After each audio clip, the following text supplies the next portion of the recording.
మోదీపై చంద్రబాబు తీవ్ర విమర్శలు గుప్పించారు. ఏకంగా ముఖ్యమంత్రి ఇంటిపై నిఘా పెడతారా అంటూ ప్రశ్నించారు. కరడుగట్టిన ఉన్మాదిలా మోదీ మారారన్నారు. క్రిస్టియన్ ఫాదర్లు, మత బోధకులు అమరావతిలో ఇవాళ చంద్రబాబును కలిశారు. చంద్రబాబు వ్యాఖ్యలపై మరింత సమాచారాన్ని మా ప్రతినిధి సత్య అందిస్తారు. సత్య, ఓవర్ టు యు.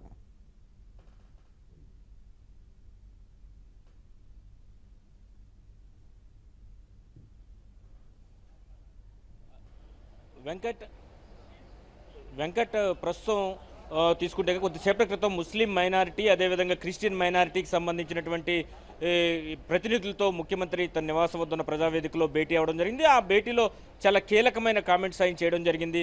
ఆయన ప్రధానంగా చేసిన కామెంట్స్ చూస్తే కనుక ప్రధాని మోడీ తన ఇంటిపైనే నిఘా పెట్టారు, ఎందుకు ఈ విధంగా ప్రవర్తిస్తున్నారని కూడా ఆయన తీవ్రంగా ఆగ్రహావేశాలు వ్యక్తం చేసిన పరిస్థితి అయితే ఉంది.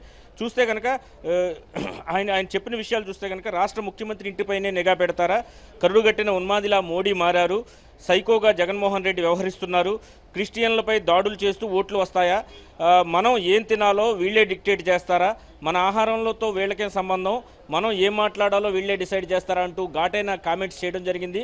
ముఖ్యంగా ఒక ముఖ్యమంత్రి స్థాయి వ్యక్తి ఇంటిపై నిఘా ఏర్పాటు చేసి ఆ ఇంటికి ఎవరెవరు వస్తున్నారు, ఎవరెవరు వెళ్తున్నారు అనే విషయంపైన కూడా ప్రధాని మోడీ నిఘా వేయడం పైన ఆయన తీవ్ర ఆగ్రహం వ్యక్తం చేసిన పరిస్థితి ఉంది. ఇదే సమయంలో నిన్న ఒక రోజు ప్రచారానికి హాలిడే ఇచ్చి ఏదైతే వైసీపీ నేత లోటస్ పాండ్లో టీఆర్ఎస్ నేతలు అదేవిధంగా ఆర్ఎస్ఎస్ నేతలతో కలిసి భేటీ అయ్యారని కూడా ఒక సునిశ్చితమైనటువంటి ఆరోపణ చేసిన పరిస్థితి ఉంది. ఇప్పటికే వైఎస్ఆర్సీపీ నాయకులు రాష్ట్ర వ్యాప్తంగా టీడీపీ కార్యకర్తలపై దాడులకు తెగబడుతున్నారు. ఇదే సమయంలో ఏదో విధంగా ఆ పార్టీని గెలిపించేందుకు అటు టీఆర్ఎస్ బీజేపీ నాయకులు పూర్తి స్థాయిలో వాళ్లకు మద్దతు పలుకుతున్నారు. దీనిలో భాగంగానే ఇక్కడ విషయాలను చేరవేయడానికి తన ఇంటిపైనే నిఘా పెడుతున్న పరిస్థితి అయితే ఉందని ఆయన చాలా తీవ్రంగా మండిపడిన పరిస్థితి అయితే ఉంది.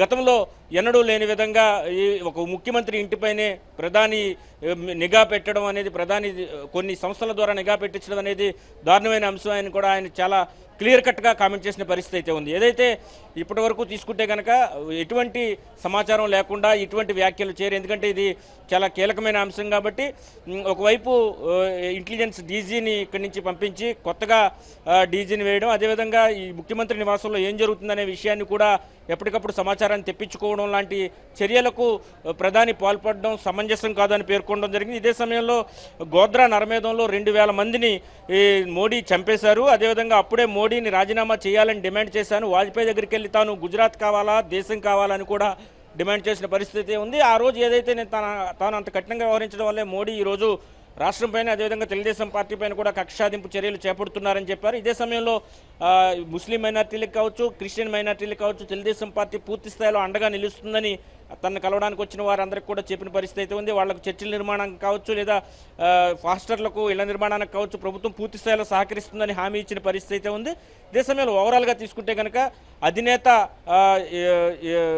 చంద్రబాబు చేసిన వ్యాఖ్యలు తీసుకుంటే టీడీపీ అధినేత చంద్రబాబు తన ఇంటిపైనే ఎన్నికల సమయంలో ప్రధాని నిఘా పెట్టించడం చాలా దారుణం, ఇటువంటి పరిస్థితి దేశంలో ఇంతకుముందు ఎక్కడా జరగలేదని కూడా ఆయన వ్యాఖ్యానించిన పరిస్థితి అయితే ఉంది. ఈ తన ఇంటికి ఎవరు వస్తున్నారు, ఎవరు వెళ్తున్నారు అనే అంశాన్ని కూడా గూఢచారుల ద్వారా తెప్పించుకుని వివరాలు సేకరించడం, అదే సమయంలో జగన్కు అటు టీఆర్ఎస్ కావచ్చు బీజేపీ కావచ్చు పూర్తి స్థాయిలో సహకరించడం, అటు ఆర్ఎస్ఎస్ లాంటి సంస్థలతో తాను ఎప్పుడూ కలవలేదు, ఆర్ఎస్ఎస్ సంస్థలతో ఎలాంటి సంబంధం నాకు లేదు, అలాంటిది తాను ఎప్పుడు క్రిస్టియన్ మైనారిటీ ముస్లింలకు మాత్రమే చాలా దగ్గరగా ఉన్నాను, వాళ్ళతోనే ఎక్కువగా మాట్లాడతాను, వాళ్ళందరూ కూడా ఈ సమయంలో ఇటువంటి ఎన్నికల సమయంలో తనకు సహకరించాలని కూడా ముఖ్యమంత్రి కోరిన పరిస్థితి అయితే ఉంది. ఇదే సమయంలో ఆర్ఎస్ఎస్కు సంబంధించినంత వరకు జగన్తో నిన్న లోటస్ పాండ్లో టీఆర్ఎస్ అదేవిధంగా వైసీపీ నేతలతో వాళ్ళు భేటీ అయ్యారని కూడా చాలా కీలకమైనటువంటి కామెంట్లు ముఖ్యమంత్రి చంద్రబాబు ఈ క్రిస్టియన్ ముస్లిం మైనార్టీకి సంబంధించినటువంటి సమావేశంలో